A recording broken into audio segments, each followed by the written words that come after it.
So the real question is this: how do hard-working project hustlers like us, who aren't afraid to put in the work, who invest in ourselves and our careers, how do we prepare for the PMP in a way that makes us battle ready for the onslaught of situational questions we know we'll face, so that we can walk into the exam with confidence and walk out with the project respect we deserve? Now, I've been in your shoes and I've done it. Join me as I guide you step by step to your PMP success using the most innovative study practices and the best tools on the market. My name is Scott Payne, and welcome to PMP Exam Success Secrets. You're a great project manager, we all know that, but let me ask you a question. What do you know about PMOs? Hey buddy, what do you know about PMOs? Nothing. Nothing. All right, so just hang out. All right, so he and you and me are going to learn a lot about PMOs. Now, let me tell you that you might be holding yourself back in your career and honestly on the PMP exam if you're not really in depth and totally understand what a PMO is, how it operates efficiently, what its goals are, all those things. So what I've done, there's a couple great PMO experts out in the world. We drew one of them in. We got another one way out in the interviews coming. We got one of them in named PMO Joe. He's awesome, man. He's got a great interview. He's going to teach you, he's going to teach me, and he's going to teach this little guy, I guess now, all about PMOs. So watch the interview, really get a good foundation. This is really going to help you both in your career and on the PMP exam, because we need to know about that as well. So enjoy the interview, and I'll see you on the other side. Hey guys, it's Scott Payne from the PMP Exam Success Secrets with Scott podcast. This week we have a really cool interview. We have Joe Puz here. He is PMO Joe, popularly on the internet. You probably know him. If you don't, you got to go out there and find him and follow him. But he's going to give us a PMO crash course. A lot of you guys out there I know are in project management, starting out or mid in your career. And so you're having to work with PMOs. He's going to give us from soup to nuts, everything you need to know, not to sell it too much, Joe, but starting out just to give you kind of a way you can go forward and navigate in your career. So thanks for showing up, Joe. I really appreciate it. I'm super excited. Yeah, thanks, Scott. Really appreciate it, opportunity to be here with you, and look forward to a great conversation about PMOs. Right on, man. So why don't we jump into it? Like before we get into like what a PMO is and all the details, like why don't you introduce yourself real quick? Tell us a little bit about your background and what you do now, please. Sure, thanks so much. As you mentioned, Joe Puz, PMO Joe, and I have three operations in play right now. First is I am the co-founder of VPMMA, the Veteran Project Manager Mentor Alliance, and we help veteran service members and their spouses transition into or advance their project management career. It's a nonprofit organization, started about 1.5 years ago, and we're now approaching 300 participants in the program. So super excited about the opportunity to give back to the community. That's great. Number two, I'm host of Project Management Office Hours. We were just voted the #6 project management podcast on the web, and we provide a platform to give project management leaders an opportunity to share their voice, to share their story with those within the PM community.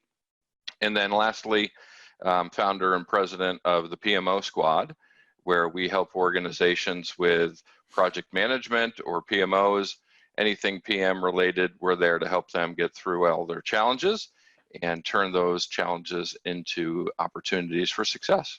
That's awesome. So all three of those platforms, are driving focus at all of them is to empower people to deliver results. That's my purpose, and that's what we try to give everybody within the PM community, the same opportunity to go out there and become empowered. That's awesome. I support it 100%, and I know you as PMO Joe. So how did you become PMO Joe? What did you do before you were, I think the Queen gave you the title, or who gave you the title PMO Joe? Like, you know, I think it was one of my coworkers back on an engagement at one point, and we were helping the organization get set up within the PMO, and they didn't really have a lot of experience, right, in project management. So every time we would introduce a new concept and it really made an impact on their organization, he was like, man, PMO Joe, you're great. And it was just in fun, right? It was just in jest. But then everybody within the team started calling me PMO Joe. Sounded okay. Yep. So I threw that out there on all my social media, and people kind of responded to it. So I like it. Interesting to have a client come up with it, and certainly appreciate the background as to where they came from. Right. So, okay. So you guys, the PMO squad, go in and you help people transform the way they operate as far as their project management goes in their companies. Just for the people that may not know, what is a project management office? What is a PMO in its essence? Like, what does it do? Yeah, great question. I think a lot of the confusion comes the fact that we in the project management industry have given ourselves our own name, right? Okay. PMO. We're just a project management department. Okay. And so common within organizations, of course, you have HR and you have accounting and legal and tax. You have all of these different departments that are standalone, and they don't get a special name. They're not an office, right? So the way I like to think of it is it's just a project management organization that's within the company, and it operates to help the organization deliver on projects that they've put forward. That sounds great. I mean, that sounds pretty simple. And, I know a lot of organizations have PMOs and then some of them don't. So the organizations that you guys work with, do they usually have a PMO formed, or do they just have people working projects? How do you see it when you walk in places? It's really a mix, usually on the size of the organization. The small and mid-sized companies we work with they have a few project managers, but they've never organized around the discipline. Right? They don't have consistent results from how they execute on projects, and we go in and build a project management discipline for them. May not be a department because they may be a smaller company, so we may just build the process, the function, and then the larger organizations usually have a PMO, but it's not operating real well, right? And they may be on their third or fourth different leader of the PMO. They're not getting the results. The business isn't getting the ROI. So we'll go in there and help them understand how they can make those improvements to get the ROI that the organization's looking for. Okay, that's really great. So if we were to distill it down, this may be hard. My assumption is that there is no cookie cutter solution for PMOs. So I'll take that jump out there. But if we were to look into the metaphorical DNA of a great PMO, like what would be the constituents of a great PMO? Yeah, within the PMO squad, after 20 plus years in the industry and going through all the analysis and data that we get from PMI and other organizations, we get the same common reasons why organizations fail. Okay. So what we did in the PMO squad was we attacked the failure reasons and said, what can we do to look at the success side? And what we've come up with is the purpose-driven PMO. So at the core of what we do in every engagement is start with, why does the PMO exist? And we look at purpose with two different definitions. Okay. Purpose with little p, purpose, or with big P, purpose. Okay. And many organizations look at today their PMO and they'll develop a charter and they'll define the little p purpose. We exist for the following reason. But what they don't do is they don't tie that into the organization's mission, vision, statement, strategy, and objectives. So they haven't taken their purpose of the PMO and escalated it and tied it to the organization's purpose. Okay. So the failure of making that executive level connection comes back to bite the PMO, because they usually build the PMO for project mindset. We're going to ensure we're following the project process. We're going to ensure that we have our gate reviews in place without thinking about how is that process impacting the business in general and overall.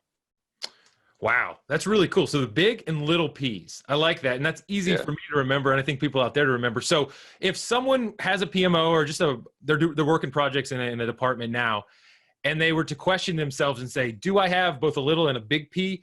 What would some of the things that, being little P focused look like? Like, where would they be putting their mind? Yeah, great question. For me, I'll use an example to get us started on this. If we look at a sales department, right, each individual salesperson, their little p is to execute and complete that sale. True. The big P is that the sale and the revenue that they generate is going to help the organization hit its strategic goal of X million dollars in sales for the year. Okay. As they go through that process, the sales vice president or executive leader, whoever's in charge of sales, if they work through that process, doesn't say to them, hey, did you make sure you got the CRM system updated? Right. What they do say is, how close are we on finalizing that deal? You're empowered to go do what you need to do to close the deal. Right. But in the project management space, we hold gate reviews that say we're not going to move the project forward unless you've dotted your I's, crossed your T's. And that's probably at the expense of the owner of the project. So we're letting our project management process get in the way of the reason we're actually executing the project.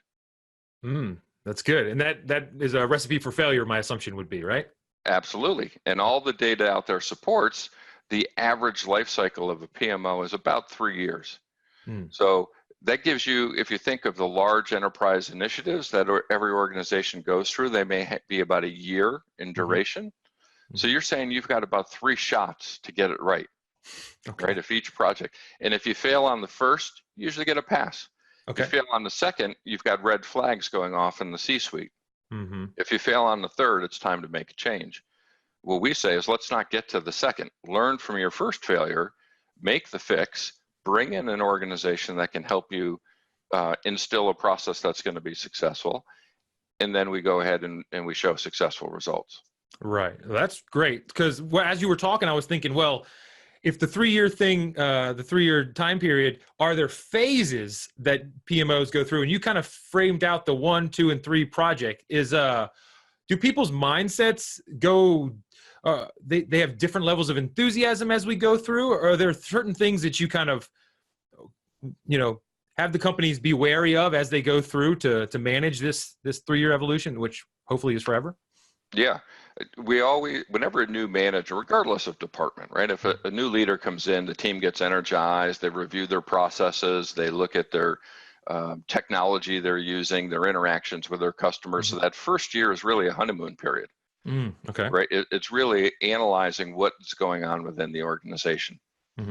That second year is now about delivery. We now know everybody. We've gone out and either justified our existing technology or we've purchased new technology. So now is that technology helping us do our job better? Right. We've analyzed our staff, and we think we've now removed the resources who aren't performing the way we need to. So you've gone out and changed your staff, you've brought in the right technology, you've looked at your process. So executives are now saying your first year, you put in place what you needed to have to be successful. It's no longer the former PMO leaders organization, as you own it. Right. So now this is your show game. me the results. You set the table, show me what you can do at this That's point. right. So in that second year, it's about delivery. But guess what? The organization hasn't had a chance to understand what you're about to do. And most likely, what we do in the PM industry is we promote good project managers into PMO leaders. And what has a good project manager probably never done in their organization? Lead a department. Right. In addition to not leading a department, they probably have never even been trained on leadership skills at a department level, right? They understand project management leadership, but they don't probably understand how to lead teams. It's no longer about leading a project. It's now leading a function. It's now leading a department. So that second year of delivery usually ends up being a year of discovery for the PMO leader about what they didn't know about themselves and the role they're in. Right. So by the time they react to that, it's now year 3 and it's too late. Yeah, I call that one the chopping block period. Absolutely. Yeah. Yeah. So that's, wow. You dropped a lot on us right then, which is good. So I want to take a little bit of step back. Like if you were going into a, virgin company that has been working projects, but doesn't have a PMO, but is really committed and they're going to do whatever the PMO squad says. How does executive leadership look at different levels? You said that we got to do little P and big P stuff. Do we have 2 sponsors, or like an executive and then a leader at the PMO level? How does it work leadership wise? Yeah. So we always, again, every organization's different, so you have to fit within their boundaries. But the purpose-driven PMO is always driven and aligned with the executives. Okay. So it's in coordination, and collectively, we love to facilitate a session between the executive leader or sponsor and the PMO leader. Okay. And what we do is we define the actual purpose, right? Why do you exist as a PMO? And case in point, you may be a portfolio-based PMO. Okay. You may be a project-based PMO, or you may be a enterprise PMO. So organizations that are defining themselves without executive buy-in may think I'm doing a great job because I'm meeting all the criteria that we established. Right. And executives may not care about any of those criteria. So if we actually coordinate together and collaborate on defining what the objective of the PMO is, what the big P purpose of the PMO is, now you have a better chance of success because everybody's working from the same level playing field and common understanding as to what we should be doing. Wow. Okay. All right. So imagine that if we got through, I'm just trying, this is good. You're leading me on a journey and I'm learning. This is good. So as we go this first stage, if we go, totally understand, got to start at the top. They set the objectives. We interpret them down and do a little negotiation to make sure that we can deliver on what they need. We got that foundation done. We're going to, in that stage one, we're going to bring in all the right project managers, tools, everything. When we get into this second phase, when we start to like execute, what are some of the ways that, you know, the well-intentioned still fail in that world? Like what do you see? Sure. And let me purpose-driven PMO, part of that is we've rebranded, we've stolen the moniker PMO and changed it to purpose, measure, optimize. Okay. Purpose, measure, optimize. All right. Why did you choose those three? Yeah. So in today's organizations, what we find is, as I alluded to in my last comments, the PMO doesn't have a common definition within our industry as to what it even is. So you could be a project management office, a portfolio management office, a project management office, or other, or a combination of all of those. So imagine your executive comes from a different company, and in that company, he or she had a PMO that was a project management office. You are new in your role, and every place you've ever worked, the PMO has been a portfolio management office. So now, when you come in, you're going to run a portfolio management office, but the executive is running a project, thinks you're running a project management office. So that lack of alignment causes confusion within our companies and organizations today. So we said, what's the actual steps of a PMO? And what we came up with is, if we define why we exist, purpose. Now, if we go measure, how are we doing to that purpose? Are we actually achieving our why? Are we doing what we said we would do? And if we're not, let's go optimize. Let's make sure that we're making the changes necessary to deliver back the ROI that the organization and we agreed to when we did our collaboration setting to define the big P purpose. That's really good. That's really good, because now in my mind, like if I come in and go, you have a PMO, I just came from a PMO, I've been doing PMO stuff forever, and you go, great, awesome, but we have a PMO, but it is a purpose, measure, and optimization, you know, organization in a sense. Like, great. Reframes my brain a little bit. And think it's what you're doing is you're delivering, right? We set it up as every organization in the world is a sales organization, right? If you don't have sales, you don't exist. Very true. But there's a second part of the sale. You have to deliver the good or service.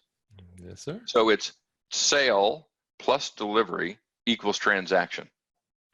The PMO is the delivery side of that transaction, right? The sale may not be a physical sale to a customer. It may be an internal sale where a leader of the marketing department had to sell executives to implement a new system. And they then use the PMO to go run the project to deliver that new system. Well, until the new system's in place, the sale that the marketing executive used isn't met because you don't have the good or service delivered. So I look at the PMO really as a delivery organization. So when we understand we're the second half of the transaction, that we have a purpose, that we're going to measure our results, and then we're going to optimize how we operate. Now we understand that it's a sale, delivery, collectively we get the results that the organization's looking for. Wow. And we haven't talked about yet, Joe? We haven't talked about projects. Like, so a lot of the organizations that I've been in, they've front loaded, well, they show up at the meeting with a long list of projects. This is my notes for your call. But like, oh, we got to do all these. I'm glad the PMO's here because we have 2 pages full of projects that we've been chomping at the bit to do forever. And they start that way. Great. You've primed the pump in a sense. But with the way you're talking to, if I brought that same piece of paper, how would the purpose, measure, optimization, delivery, department treat that long list? How would that be treated? Crumple it up, throw it in the garbage, baby. We hate having the standard PMO dashboard where it lists projects on the left and across the top, right? It's the due date of the project, the schedule, the stoplight indicators for schedule, budget, scope, quality. Think of, I use an analogy. I love sports, right? Okay. So in my sports analogy, and I love baseball, every game that is played, there is a box score that shows what each player did during the game, how the teams did during the game, and who won the game, right? So it could be the batter was up 4 times, got 2 base hits, scored 1 run, drove in a run, and the manager or the PMO leader wants to know what happened during that game. Okay. But the executive, the owner of the baseball team, wants to know what's happening in the standings. He's not concerned with the box score of the individual game. And what we as PMO leaders do is bring the box score to our executive meetings and show how we're doing on the individual projects. In the purpose-driven PMO, we report of how are we doing against purpose. Okay. So imagine that each year we have to adjust our purpose, because guess what the organization does every year? Right? Organizations are evergreen. So we as a delivery function have to be evergreen as well. So when we say, as an example, maybe the purpose of the PMO is to help us deliver 20% revenue growth. When we show up to executive meeting, we're showing how we're helping them hit 20% revenue growth. We're not showing them that project X, Y, and Z are red, yellow, and green on their particular parameters, because executives don't care about that.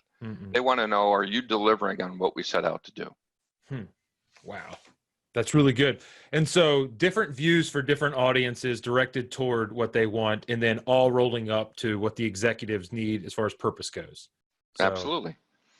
And let's look at that another way. Again, using the sports analogy, and in staying with baseball.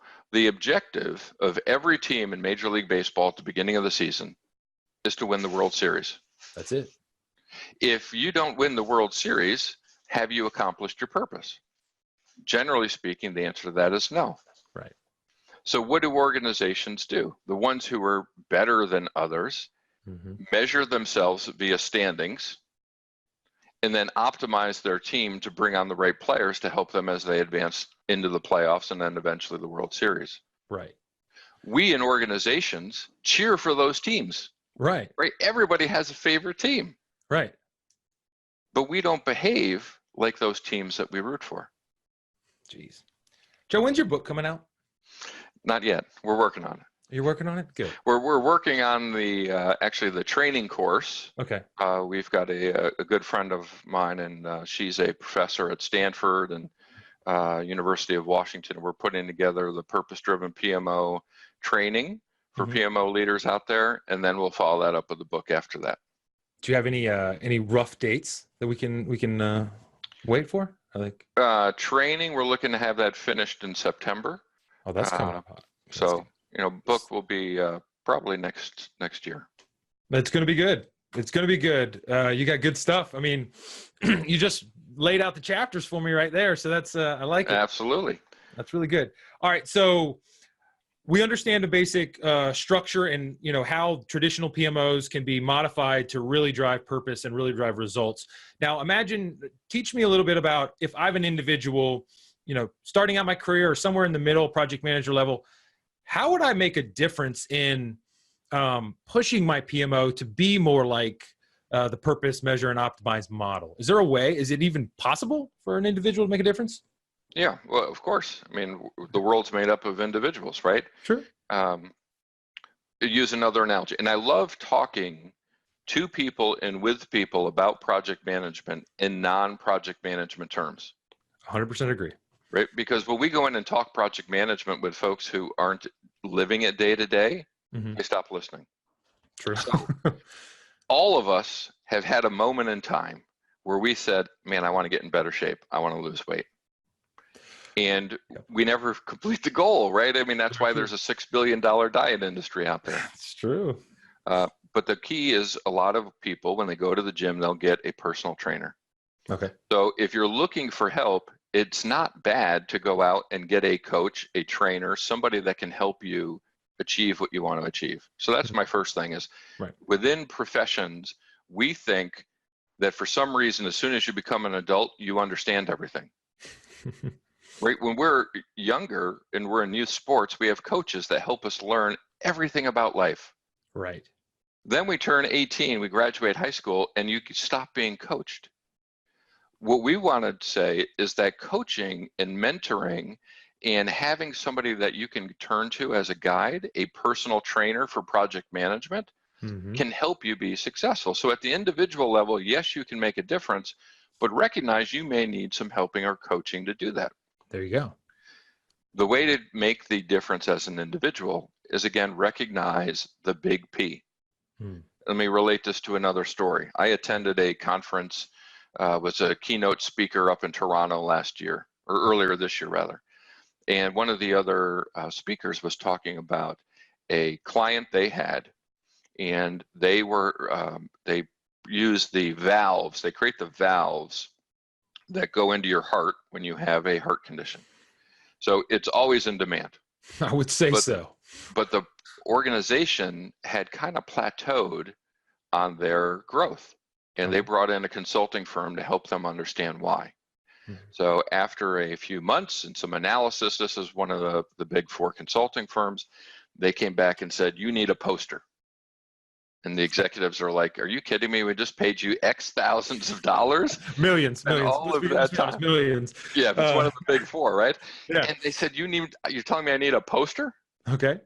And he said, yes, here's why. When everybody comes in the morning, they all walk through the same door. And everybody goes to the same break room during the day. Right. I want you to, on your entrance and in your break room, to put up a poster of a patient that received your heart valve. Wow. Why did they do that? It was the big P. Yeah. Everybody was going to work for the purpose, but what was their purpose? It was, I need to pay my bills. I need to be able to put food on my table. That was their little P. But the organization said, no, the big P is that we're saving lives. We're not building valves. We're saving lives. So all of a sudden, their performance and efficiency starts to go up. Next, they said, okay, after 6 months of that, what I want you to follow up with is now I want you to find out through our research, some of your employees have actually received your valves. Jiminy Christmas. Now I want you to put up pictures of the employees who have received those valves and put them up next to the others. So now it's not just we're doing it for someone. Yeah, we're doing it for us. We're doing it for your coworker. Or better yet, it may be need for you. Right. So now we've created this big P in the organization. So as an individual, we have to start thinking big P. What am I doing at my company? Right. Yeah. I'll give you another example on this. My first PMO I ever ran, I failed miserably.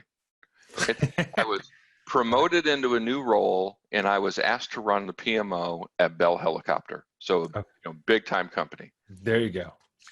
And I had never run a PMO before. Was doing great on projects. I had executed fantastic. I was constantly getting the most strategic, the best project we could run. So I go in and run the PMO like a project. I didn't have the higher purpose. One day, I'm in the Bell Helicopter cafeteria. I'm sitting down, and one of the old-time guys comes over, and I had never met him before. I said, what do you do here? And he says, well, I'm a warfighter. And I looked at him and I said, that's kind of strange. How are you a warfighter? I mean, obviously this guy is probably in his 60s, if not older at this point. He said, well, what do you do? I said, well, I run the PMO. And he said, you're not a warfighter? And I was really perplexed. I said, well, I don't understand what you're talking about. And he said, well, listen, my job here at Bell is to work on the wiring harnesses for the helicopters we're building. But the reality is when there's a mission out there in the field and they push the trigger button, the missiles better fire. And we've had pilots come in and say, thank you for building the systems that never fail. Wow. You're one of us. You're a warfighter. That's good. And when we had that discussion, it helped me realize that I wasn't there to run projects. I was there to help execute on the higher purpose of what Bell Helicopter was doing. It's keeping our nation and our allies safe because the equipment we're building is helping them win the engagements that they're part of. That's the mindset of every individual within the company. That's how the individual can make a difference. Wow. That's good. And two things, Joe. You didn't know I had heart surgery, did you? No, I didn't know. I'll show you. I didn't have, let's see if you can see. I got a big scar like here down. I didn't have a heart valve transplant, but I had an aortic valve issue, and they had to go and clean it out when I was 10 or 9. So I didn't know that, but didn't know that. This is where it's real life, right? I mean, man, it's there. That stuff's cool. That's really impactful, and like it also makes me think of like I don't know if it's true or not, but when Kennedy we're putting man on the moon, right? And he went to the missile place and said like to a janitor like, hey, what do you do here? And the guy said, I'm putting a man on the moon. I don't know if it's a true story, but it follows exactly what you're saying. Like if you have this greater purpose, then you can do amazing things. So if I'm that person that's a project manager and I don't know what my purpose is, do you recommend I just go up and ask the CEO, ask the people, like, what do I do? What would I do? Well, I guess, again, depends on your company, right? Right, but I know. Listen, I'm also a big believer in, as I talked about, right, empowering your people. So I think as leaders of a department, as leaders of a function, we need to let our project managers know that they are leaders within the organization and they're empowered to make decisions. That's really good. So I would go to my PMO leader and I would say, listen, I don't understand why we exist here. I get my little p, right? I know I'm running a project for manager X to go deliver system Y. Totally get that. Yep. But why are we really here? What's the big P? Right. Can I go talk to our executives about that? Can I talk to you? Who can I talk to about that? Right? I want to make sure people are following the chain of command within their organization. Sure. I don't want to go behind somebody's back, but I don't know that culture. So to me, it's go talk to who you need to within your organization to bring that discussion up. If it's not commonly known why you're there, I think it's the grassroots effort that can lead to the change to get the organization to talk big P and not just the little p. That's really, really good. That's really, really good. And now I think that people out there can see how they can keep doing their job, keep doing good, and then move up and define that big P and help drive the focus on the big P, I think, in a very positive way to not say that, well, we don't know what we're doing, we don't have a purpose, but like helping them clarify. Because if you're like, hey, help me understand, I want to serve you in a servant leadership standpoint, like kind of reverse servant leadership in a sense, like I think that could help drive clarity and that could help everybody. So yeah, let me give another example, right? So the last PMO I ran in corporate America was at an organization called Wellstar Health System in Georgia. Okay. And it's the first time I had ever worked in healthcare. And on my performance evaluation, there was a line item that was wash his hands. Okay. So I was like, what? I'm being evaluated on how well I wash my hands. I didn't grasp the concept, right? But what we found out after being there for a while is, of course, patient safety is tied to ensuring that all employees are cleanliness and washing hands. So there's been some research on this, and organizations where they changed the messaging to their employees about performance evaluations and washing hands over to patient safety with washing hands, there's a 45% increase in the compliance to keeping your hands clean when you talk about patient safety versus your own performance evaluation. That's little p, and big P completely in your face. Right. Right. Little P, I'm going to wash my hands to make sure that I'm being clean and I'm doing my part. Big P is we're ensuring patients are getting the care and the safety they need by asking all employees to wash their hands. Wow. That's really good. And that why behind it is that thing where you go, like this isn't just a line item where they threw it on there that's just like, yeah, everybody's got to wash their hands. You know why. It's where it serves a bigger purpose. Every time you go to the bathroom or do whatever, you're washing your hands and you're contributing in a sense. Like, so it's that's powerful, I think, in the way you present it. That's really good. Absolutely. Yeah. So one thing you mentioned a little bit earlier was that when you made the move, or when people make the move from being star project managers to PMO leaders, there's a drop off. It's a different skill set. And is there a way, or what kind of things, as like a person that's moving up who has eyes on, hey, I want to run bigger departments, what kind of skills should they be developing? Well, it's all about leadership at this point, right? Okay. Or the simplest thing, one of the best lessons I ever had in my life was listening. Right? You now have a team. Are you hearing? Are you listening to what they're saying? Do you have the ability to motivate? You're no longer just running a project, you're running a department. Are you able to do budgeting? You hadn't had to do that before on a project, maybe a project budget, but you didn't have to say, I have to meet head count, I have to meet organizational results, so all of those function or organizational leadership skills that you haven't been trained on at the project level are now where I would focus. And I would go to my HR department or organization and say, what opportunities are there for training for me as a leader within the organization? That's great. That's great. And I like how you started off with listening first, because like that's a really powerful one. Like, how does the listening part, like, were you always an Oracle, Joe? Or did you No, did you crash before you got realizations, or how did you get this realization that listening was powerful? You know, I've been very lucky in my life to have great mentors and coaches along the way. Going back to youth sports and up, I've always gravitated to the ability to have a coach bring out the best in me. And I think we can all do that, right? And it doesn't cost anything to have a mentor. Very true. So along my journey, having been raised in athletics, as I would get into corporate America, I would seek out somebody that was well, beyond my years and far more experienced than me. And I would go talk to them and I would just pick their ear, right? And just say, listen, pick their brain and say, what is it that's helped you get to where you're going? And 9 times out of 10, within that list was always listening. And it wasn't just lip service. It wasn't just on their list. They actually listened to me talking to them about what I was looking for from getting mentoring. So to all of the mentors, and there have been many along the way who have helped me understand that led to VP MMA, right? And understanding that in the corporate world, there's this amazing talent pool of veterans and service members that have the skill sets that you and I have in the project management space, but haven't used it in the civilian culture. So what can we take and give back to them? And that's through mentoring, right? And coaching. Perfect. So let's talk a little bit about BPMMA. You said the overall purpose, let's just restate it for people that are out there. What is the overall purpose? What are you guys trying to achieve?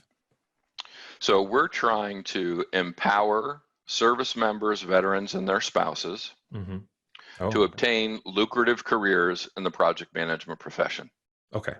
And we do that through mentoring, networking events, and integration of professional support and development. Okay. So take a active duty or veteran and their spouse, because it's open to them as well, pair them with an experienced industry project manager, bring them together in a relationship that's a mentoring and informal. We try not to get in the middle of it and put too many standards around it. Okay. And then we watch the magic happen. Beautiful. Right? The service member may have been in for 4, 8, 10, 12, how many years, and didn't have to go get a job. Didn't have to build a resume. Didn't have to build a network. use terminology that's within the military institutions, but we in corporate America have a different culture, right? A different language that we speak. So we help with that transition. Out of that, the goal is to help them become empowered, to go find their career, to go advance their career, and to accelerate our project management profession with these leaders that are running missions. They call them missions in the military, but it's a project, right? It's the same. It's a unique endeavor with a specific outcome. True. They've been trained on that. And guess what? In the military, there's a mindset that failure is not an option, right? There's team building, there's leadership skills, there is purpose, right? All of that is already built into these service members, and we help empower them to bring that to the civilian workforce. Wow. Tell me a success story, please. Yeah, we've got, I don't want to use anybody's individual name. Just a high level, Yeah, we had a veteran here in Phoenix who'd been out for a while, and he wasn't able to find a job, was having a really difficult time finding work. He knew he wanted to be a project manager, had been trained, went out and obtained his PMP using his time in the service for his experience. Cool. Paired him up with a great mentor, and they just went through mock interviews. Right? He couldn't understand why he wasn't closing the deal after every one of these interviews he's on. Right. So our mentor is working with him and just stepping him through the interview process, asking him the questions that he may get, and then coaching him on his responses. That's good. After 3 months, nails a job. Nice. That's good. Is it specifically because of our mentoring program? Probably not, but I bet we had a small part of that. And that's where we're making a difference, right? Day to day, every time somebody signs up either as a service member or as a mentor, I get an email. And one of the questions we ask on their registration form is why you're doing this. And to get those responses on a daily basis and understand their purpose, their capital P, as they're trying to work through this career transition, it's so empowering for me to keep going, right? And to grow and scale what we've built. So we, as I mentioned, right, we did this proof of concept for about a year, and now it's into a full-fledged nonprofit organization that's really making a difference. That's awesome. So let's do two legs. If you're a service member, if the service member's out there and doesn't know about you guys, what does it take to get involved? How do they get help? Yeah, best way is www.thevpmma.org, right? Okay. Go out to the website. We're a new nonprofit, so we're in transition as to building everything out there. We have a new board of directors that we're standing up. But the best way to go out there is contact us through the website. Eric Doc Wright from Vets to PM is the other co-founder. So you can reach out to either Eric or myself on LinkedIn or social media. Both of us are very accessible, very open, and willing to talk to everybody about how we can help them. That's awesome. I'll put the link down below and the thing so that they can just click on it and should be shot right to www.thevpmma.org. So that's awesome. So, okay, how can people participate as well? Like money, mentorship, etc. Like how could someone help the organization? Yeah, so same thing. If you want to be a mentor, it's the same process, same website. We have two links, one to sign up as a service member, one to sign up if you want to be a mentor. Okay. And also tied to that, we found out over 50% of our mentors are experienced project managers who were also veterans. There you go. They've traveled the journey, they know the hardships, and they now want to give back to their brothers and sisters in arms from the services. So that's awesome. That is really good.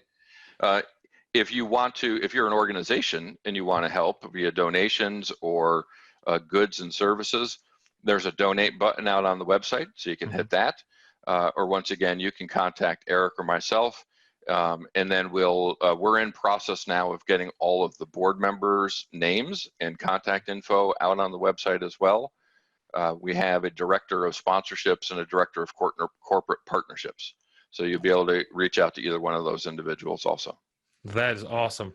So I implore people to go out there, go to the websites, contribute any way you can, whether mentorship or financially, or just popularizing the name. I think it's a great cause and supporting a really purposes. One last item tied to that. Eric and I are speaking at International Project Management Day 2019.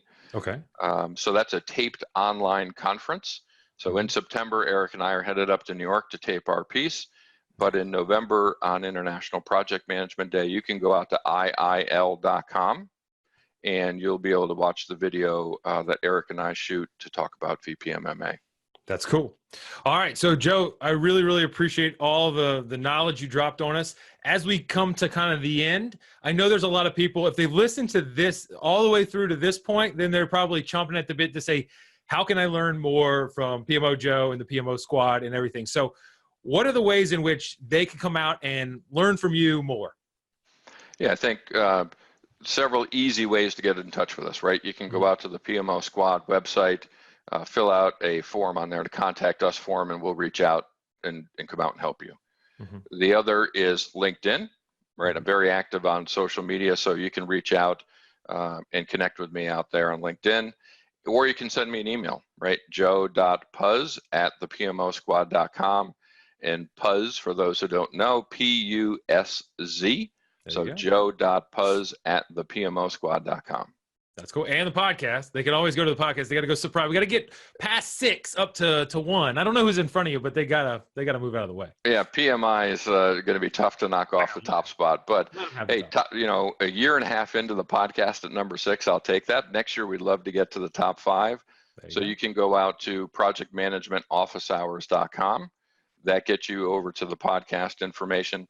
The other cool thing is, right, the podcast is really a live radio show. I know. So we don't tape it and then release it. We're live on air and we go with it. So people can tune in live. You can catch the podcast. You can go out to Apple Podcast, iHeartRadio, Spreaker, Spotify, whatever your platform of choice is.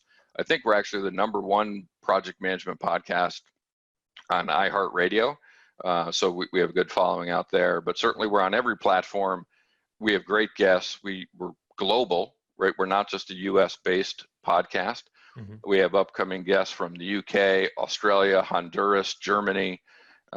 So we're really spreading the word out there. We're trying to give leaders across the globe a voice to share their story with project management so that others can be empowered and go deliver on their results. That was beautiful. Couldn't have said it better myself. So everybody go out there, check out everything that we talked about earlier. And Joe, I really, really appreciate your time. It's been 45 or so minutes. Feels like 0 minutes, but 1 minute. Yeah. So thanks a lot. Let's do this again pretty soon. Yeah, appreciate it, Scott. And thank you for all the support as well. I know you guys are doing a great job with PM Master Prep. Applaud you for your successes with that and your giving back to the industry as well. So great job to you and Michael for everything you guys are doing. We really, really appreciate it. All right. Well, have a great day, and we'll talk to you soon. Sounds great. Thank you, sir. Hey guys, thank you so much for tuning in today. I know that when I was studying for the PMP, it was really, really hard to find one good source that would guide me from the beginning to the end and that would speak to me in a language that I understood. No mumbo jumbo, no jargon, just something that I could work with. That is why this podcast exists. Now, if we are making a difference in your life, if we're helping you, let's do something bigger, you and I. Let's share it. Let's find somebody else. Why don't you find somebody else that you could share this podcast with so we can extend our reach, you and I. We can help them, all right? And if you want to continue to learn, if you want to continue to go farther, come to pmmasterprep.com/free. We have awesome free resources that are going to take your study skills, boom, to the next level. So go check it out right now. Go to pmmasterprep.com/free. Get all the stuff that I'm dropping on you. New stuff all the time. So go check it out and I'll see you there.